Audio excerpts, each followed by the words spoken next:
Les avertissements ne sont pas destinés à nous paralyser de peur, ils sont là pour nous sauver. L'histoire est remplie d'exemples tragiques d'avertissements ignorés. Pensez au Titanic. Les ingénieurs avaient mis en garde contre un nombre insuffisant de canaux de sauvetage. Mais la confiance en l'exploit humain a étouffé la prudence.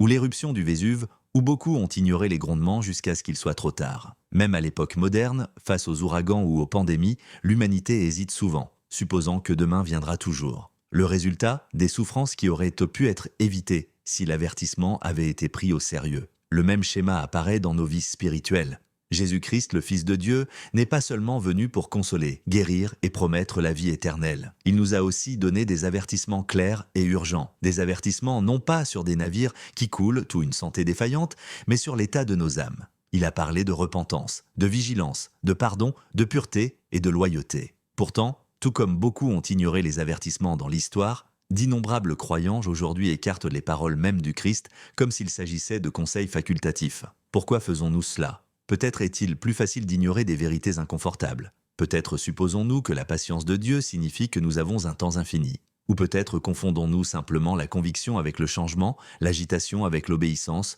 ou le confort avec la sainteté. Mais ignorer les avertissements du Christ n'est pas inoffensif, c'est mortel. Voici la bonne nouvelle. Chaque avertissement de Jésus est aussi une invitation à la vie, à la liberté, à une marche plus profonde avec Dieu. Ces avertissements sont la preuve de sa miséricorde et non de sa colère. Il aurait pu rester silencieux et nous laisser à notre destruction, mais il a choisi de parler. La question est, écoutons-nous ? Dans le chemin à parcourir, nous allons explorer certains des avertissements les plus pressants que Jésus a donnés et découvrir pourquoi ils restent tout aussi vitaux pour nous aujourd'hui.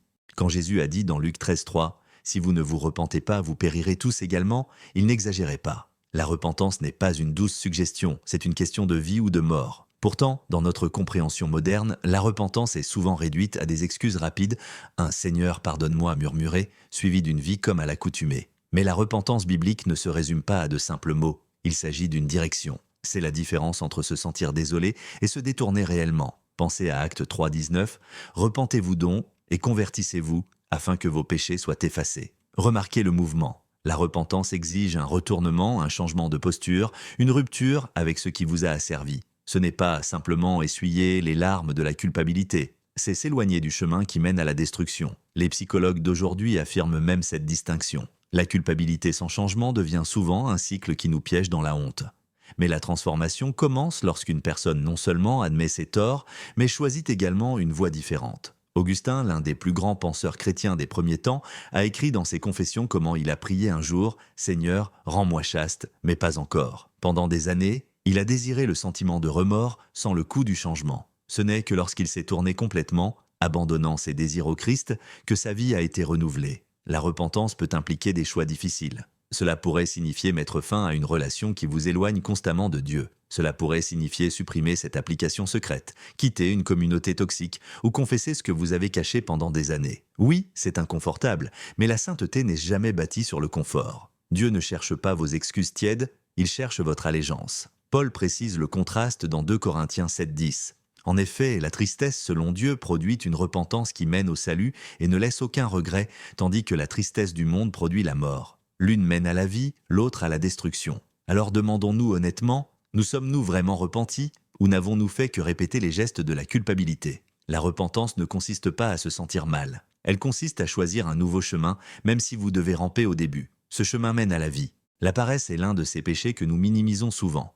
Elle ne semble pas aussi destructrice que le mensonge, l'avidité ou l'immoralité. Pourtant, l'Écriture la traite avec un sérieux mortel. Proverbe 6:11 nous dit « Va vers la fourmi, paresseux, considère ses voies et deviens sage ». L'avertissement est sévère, un peu de sommeil, un peu d'assoupissement, un peu croiser les mains pour dormir, et la pauvreté te surprendra comme un rôdeur. Il ne s'agit pas seulement d'argent, il s'agit de ton âme. Jésus lui-même a fait écho à cette urgence dans Jean 9,4.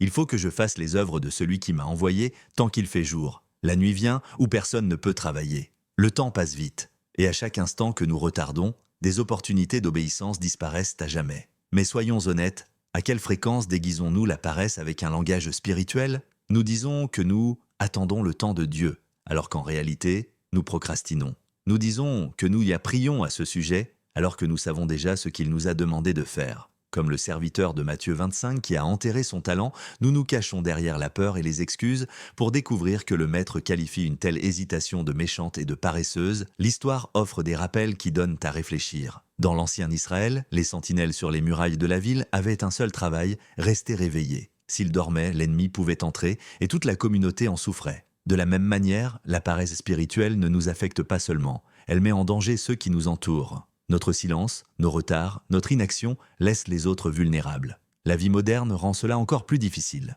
Le défilement sans fin, les distractions constantes et une culture axée sur le confort nous plongent dans un sommeil spirituel. Hébreux 12:1 nous exhorte à rejeter tout fardeau et le péché qui nous enveloppe si facilement et à courir avec persévérance l'épreuve qui nous est proposée. La paresse est l'un de ces pièges chuchotant que demain sera toujours là. Mais demain n'est pas promis. Un jour, l'opportunité se fermera. La saison prendra fin. La conversation que vous continuez à remettre à plus tard pourrait ne jamais avoir lieu. Alors, entendez clairement cet avertissement. Se reposer en Dieu est bon, mais résister à son appel sous le couvert du repos est de la désobéissance.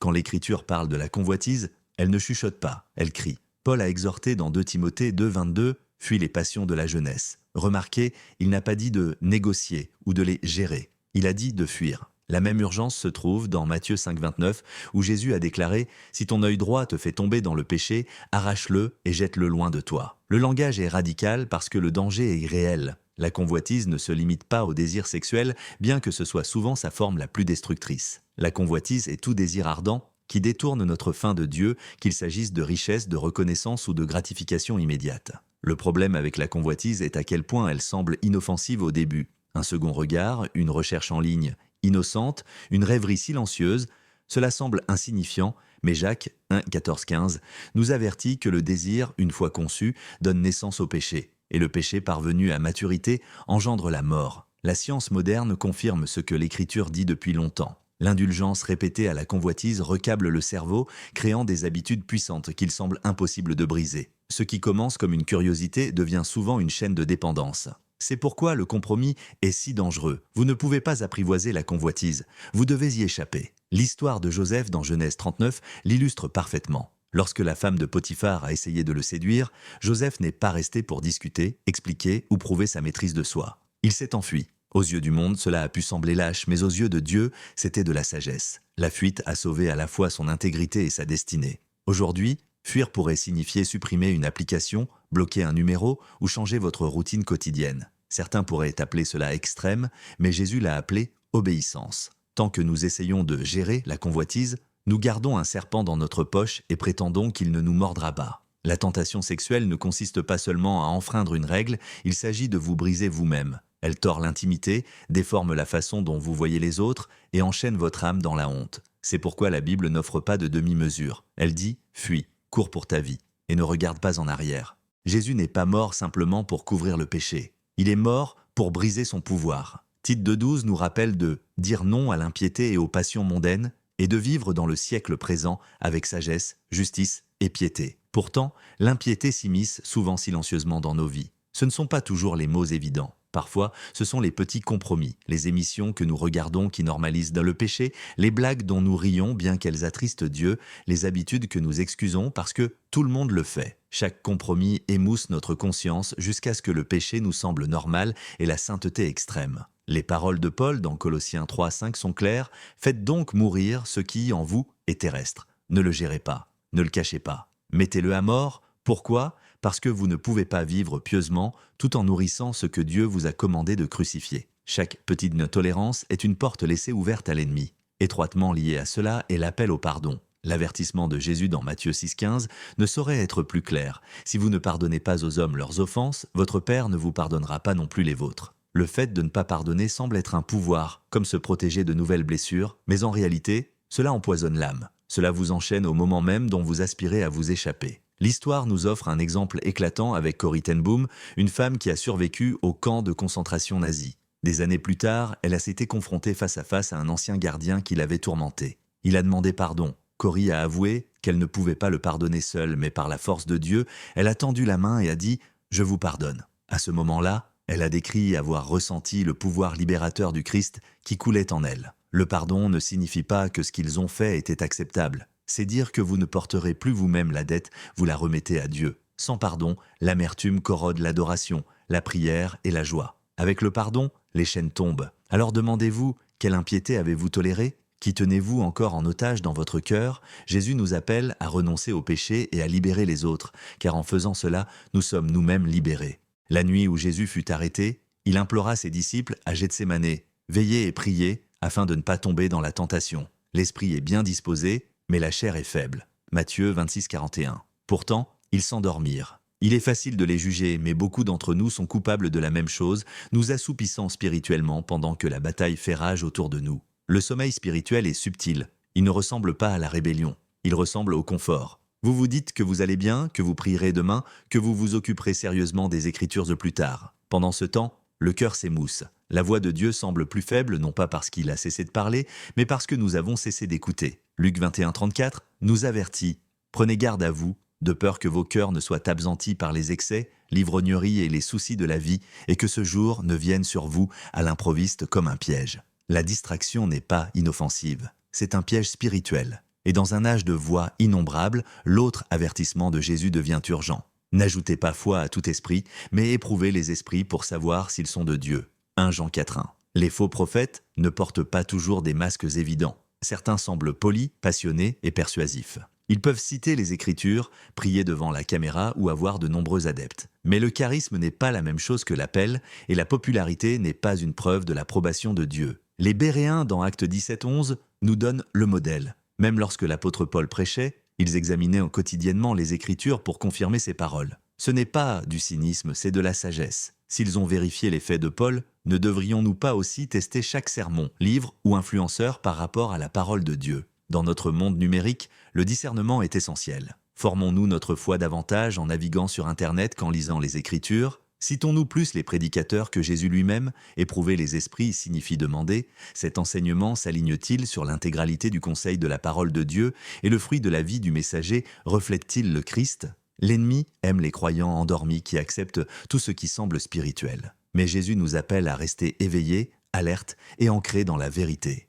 Le livre des Hébreux répète un avertissement glaçant: « Aujourd'hui, si vous entendez sa voix, n'endurcissez pas vos cœurs. » Hébreux 3,15. Un cœur endurci ne se forme pas du jour au lendemain. Il se construit couche par couche. Chaque fois que nous ignorons une conviction, chaque fois que nous reportons l'obéissance, chaque fois que nous excusons ce que Dieu a déjà abordé. Finalement, le péché ne nous choque plus, et le murmure de Dieu ne nous remue plus. C'est là que nous sommes le plus en danger. Psaume 95 fait écho à la même supplication: « N'endurcissez pas vos cœurs comme à Mériba. » La rébellion d'Israël n'est pas née de l'ignorance, mais de l'obstination. Ils connaissèrent la puissance de Dieu, mais ont choisi la méfiance. Les cœurs endurcis ne sont pas une question de manque de connaissance. Ils sont un refus de céder. Et Romains 1 avertit de la possibilité terrifiante que Dieu puisse livrer les hommes au péché même auquel ils refusent de renoncer. Ce n'est pas la liberté, c'est le jugement. À côté de cet avertissement en vient un autre: « Ne craignez pas l'homme, mais craignez Dieu. » Jésus a dit dans Matthieu 10, 28, « Ne craignez pas ceux qui tuent le corps et qui ne peuvent tuer l'âme,